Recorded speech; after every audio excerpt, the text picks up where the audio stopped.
Write this date down. 2032. Not a guess. Not a YouTube headline.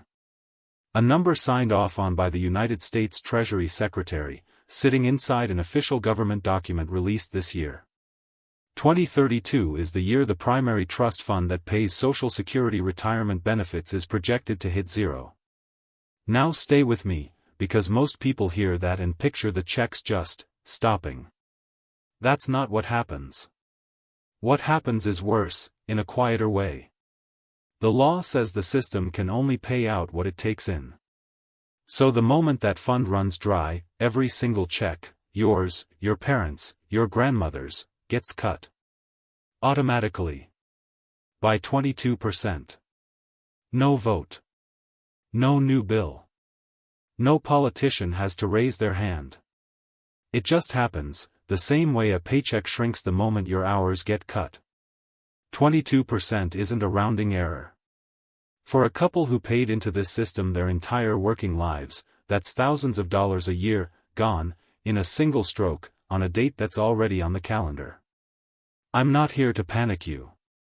I'm here to do something almost nobody on this topic actually does, walk you through exactly how we got here, exactly what it means for your specific age bracket, and exactly what legal, government-approved tool exists right now to build yourself a second floor under this house before the first one cracks. Stick with me through this, because by the end, you're not just going to understand the problem. You're going to walk away with a number, your number, and a plan to hit it. Let's start with the part almost nobody explains correctly, what Social Security actually is, and why it was never built to survive what's happening to it right now. Here's the myth. People think Social Security works like a personal savings account. You pay in for 40 years, and your money sits there, waiting for you, like a locked box with your name on it. That is not how this system works. Never has been. Social Security is a pass-through. Picture a pipe. Money goes in one end, from workers, today, this month, this paycheck, and it comes straight out the other end, to retirees, today, this month. Your payroll tax isn't funding your future. It's funding someone else's present. And when you retire, you're not opening your locked box. You're hoping the next generation's pipe is still flowing. For decades, that pipe worked beautifully, because the math behind it was generous. Back in 1950, there were roughly 16 workers paying in for every one retiree pulling out. 16 to 1. The pipe was wide, the demand was small, and the system built up a massive cushion. Now watch what happened to that ratio. Slide it forward. By 2026, that number has collapsed to roughly 2.6 workers for every one retiree. 16 down to 2.6. The pipe didn't get any wider. The number of people drinking from it exploded. Two forces did this. First, people are living longer, which is wonderful for them, and brutal for the math. A retiree collecting benefits for 25 or 30 years pulls vastly more out of the system than the program's 1935 designers ever modeled.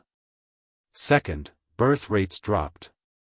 Fewer new workers are entering the pipe at the same moment millions of baby boomers are exiting it, what demographers are calling peak 65, the largest wave of retirements in American history, hitting right now, this decade.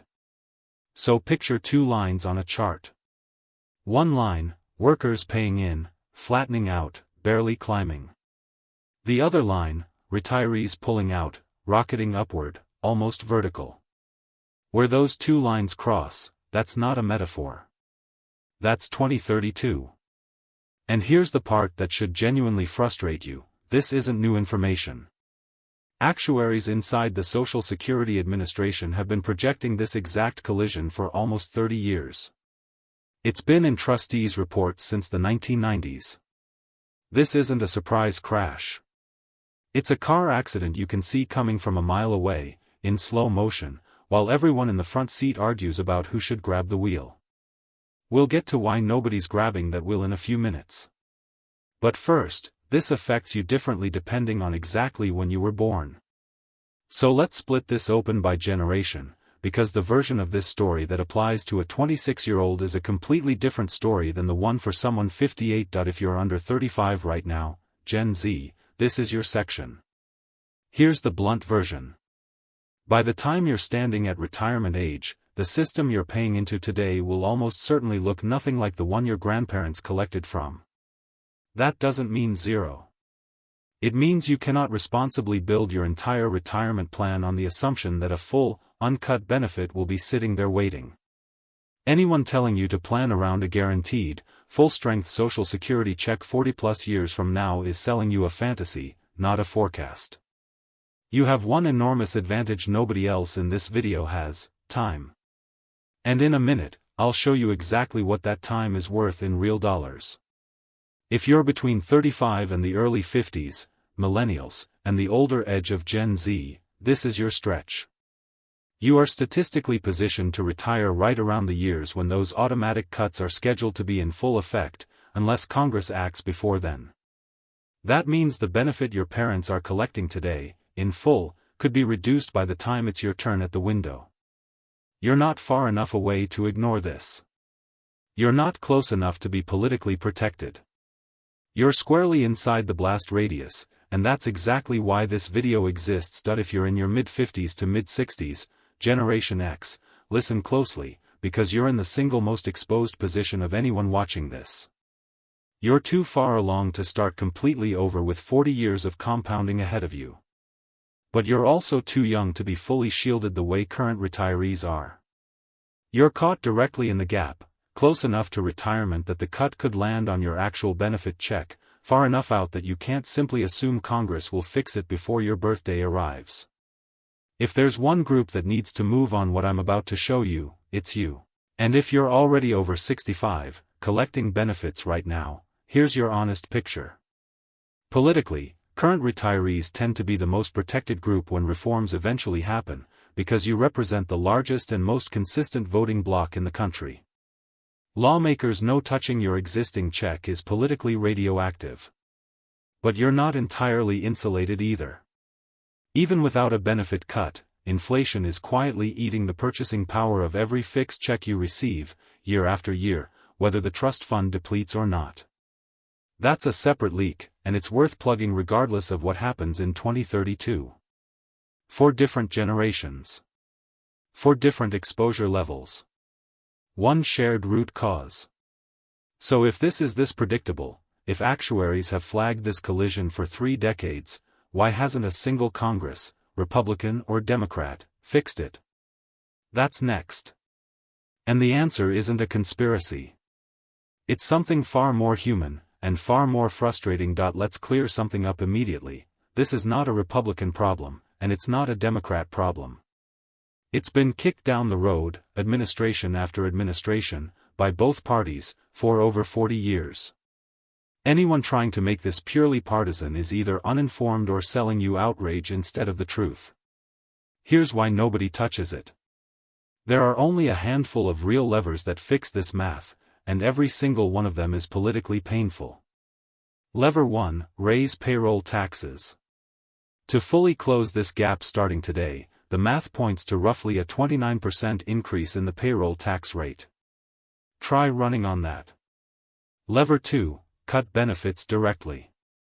Across-the-board reductions to fix the long-term shortfall land somewhere around 22%. Try running on that. Lever 3, push back the retirement age. Tell a 55-year-old construction worker their full retirement age just moved 2 years further out. Try running on that.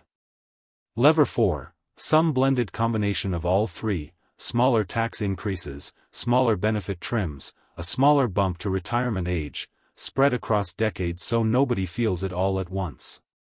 This is actually the most realistic, least painful path. And it's also the hardest to build political consensus around, because spreading pain thin across decades doesn't win you a headline or a re-election. Here's the part that should bother you most. The trustees themselves spell this out plainly in their own report. Acting now, today, gives lawmakers far more flexibility, smaller, gentler adjustments phased in slowly. Waiting until the fund actually depletes shrinks the menu of options and forces a much harsher, more sudden landing. Every year of delay makes the eventual fix more painful, not less. So why delay? Because every one of these fixes creates a losing headline for whoever signs it. Raising taxes angers workers. Cutting benefits angers retirees.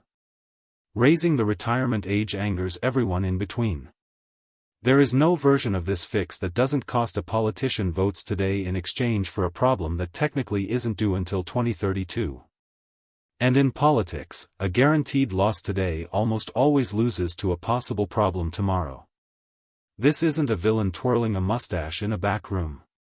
It's a structural trap, where doing the right thing is also the losing move on every single re-election scoreboard, for every single member of Congress, on both sides of the aisle, going back to the 1980s. So here's the only conclusion that actually protects you: waiting for Washington to solve this on your personal timeline is not a strategy. It's a bet. And it's a bet you don't have to make alone.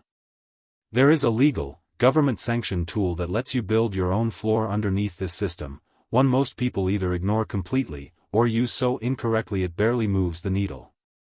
Let's open it up. Picture two separate buckets. Both built by the same government that's currently struggling with Social Security's math. Both designed, on purpose, to let ordinary people grow money completely outside the reach of future tax increases. Bucket 1, the Roth IRA. Here's the mechanism, stripped down to plain English. You put money in after you've already paid tax on it. From that point forward, every dollar of growth inside that account, every dividend, every gain, every bit of compounding over 20, 30, 40 years, is never taxed again. Not when it grows. Not when you pull it out in retirement, as long as you follow the basic rules. Compare that to Social Security, which is a promise the government can legally adjust by statute. A Roth IRA, once funded, is yours. Untouchable by future benefit cut votes. Untouchable by future payroll tax hikes. It simply sits there and compounds, silently, completely separate from whatever Washington decides to do with the trust fund. For 2026, the contribution limit sits at $7,500 a year if you're under 50, climbing to $8,600 if you're 50 or older. There are income limits that phase out your ability to contribute directly at higher earnings, but even above those limits, a completely legal backdoor strategy exists to fund one anyway. That detail alone is worth a conversation with a tax professional if your income is on the higher end. Bucket 2, and this is the one almost nobody uses correctly, the health savings account. On paper, it's built for medical expenses.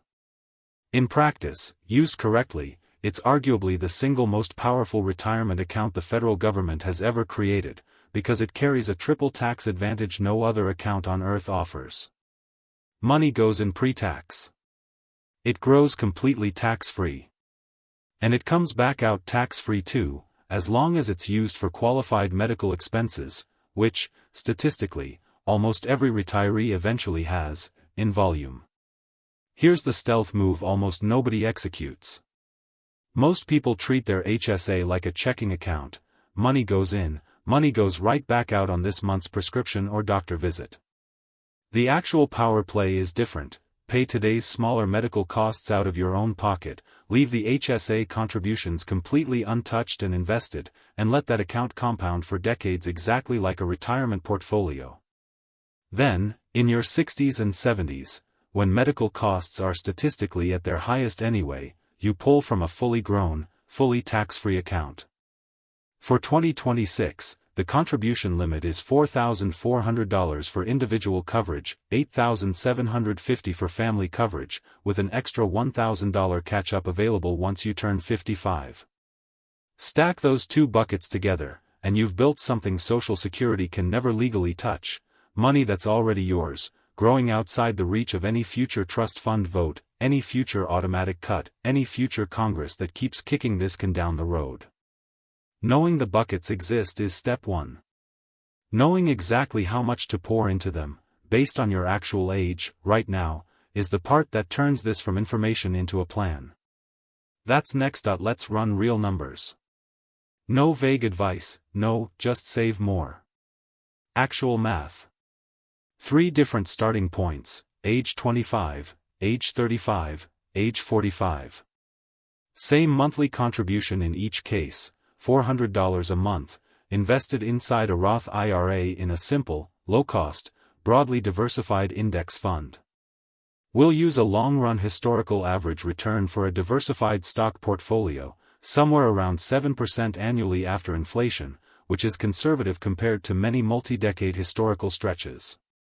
Starting at 25, contributing $400 a month until age 65, that's 40 years of compounding. The account doesn't just add up your contributions. It multiplies them. 40 years of compounding on $400 a month, at roughly 7%, lands you somewhere north of $1 million. Built entirely tax-free. Entirely outside Social Security's reach. Now shift the starting line. Same $400 a month, but starting at 35 instead of 25. Same end date, age 65. You've only lost 10 years. But because compounding is exponential, not linear, losing those 10 early years doesn't cost you a quarter of the total. It can cost you well over half. That decade you meant to start later isn't a small delay. It's the single most expensive mistake in this entire video. Push the starting line to 45. 20 years of compounding instead of 40. The ending number drops dramatically again, still meaningfully better than doing nothing, but a fraction of what the 25-year-old built with the exact same monthly contribution. Here's the blunt takeaway: this was never about getting rich. Compare that hypothetical $1 million account, drawn down responsibly over a retirement, to a Social Security check that's already scheduled for an automatic 22% cut in 2032. One of those numbers is fixed by federal statute and can be changed by a future vote in Washington.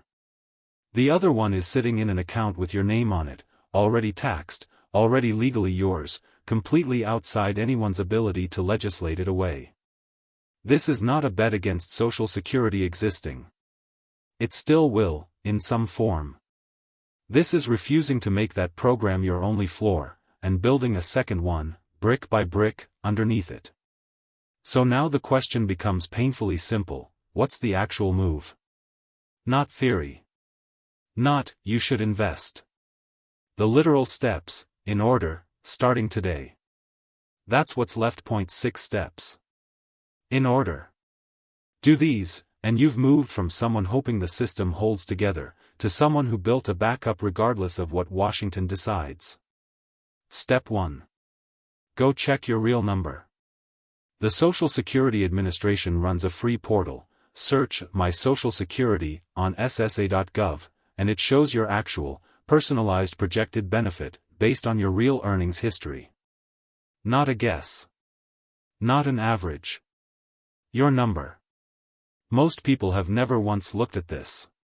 5 minutes, and you'll know exactly what you're currently projected to receive, and exactly what a 22% cut would do to that figure in real dollars. Step 2. If you don't already have a Roth IRA, open one. This takes less time than ordering a pizza. Any major low-cost brokerage can have one live in under 10 minutes. Step 3. Pick a number you'll actually stick to, not an aspirational fantasy number you'll quit funding in March. Base it on your age and your real budget. Younger viewers, even $50 or $100 a month started today beats $400 a month started in your 40s. Older viewers, especially you in that Gen X exposure zone, this is the moment to push contributions as aggressively as your budget allows, because you don't have 40 years of compounding left to be patient with. Step 4. Don't let that money sit in cash inside the account. This is the single most common, most expensive mistake people make. Opening the account and never investing the cash inside it is like buying a car and leaving it parked in the driveway forever. A simple, low-cost, broadly diversified index fund is the standard, time-tested foundation most long-term investors build around. Step 5. Automate it. Set a recurring transfer the same week your paycheck hits, and never look at it again. Willpower fails. Automation doesn't. Step 6. Revisit this every couple of years. Contribution limits change annually. Your income changes. Policy in Washington may shift the entire Social Security math before 2032 even arrives. A plan you build today and never touch again isn't a plan, it's a guess with a 5-year head start. 6 steps. None of them complicated. None of them require 6 figures to start. They require starting. Here's what I want you to actually walk away with. This video was never built to convince you Social Security is vanishing, or that the sky is falling, or that you should panic and unsubscribe from a system you've paid into your entire working life. The honest, documented truth is narrower and, frankly, more useful than that. Under current law, a real, dated, automatic benefit cut is sitting on the calendar for 2032 unless Congress acts before then. That's not speculation. That's the government's own report. What you do with that information is the entire game. You can wait, and hope the people who've avoided fixing this for 40 years suddenly find the political will to fix it in the next 6. Or you can quietly build a second floor underneath your retirement, using tools the same government already built and already approved, growing completely outside the reach of any future vote in Washington. One path makes you a bystander in your own retirement. The other makes you the person who saw the date on the calendar and built something real before it arrived. I'm not going to tell you which path you're on. Your account balance, 5 years from now, will.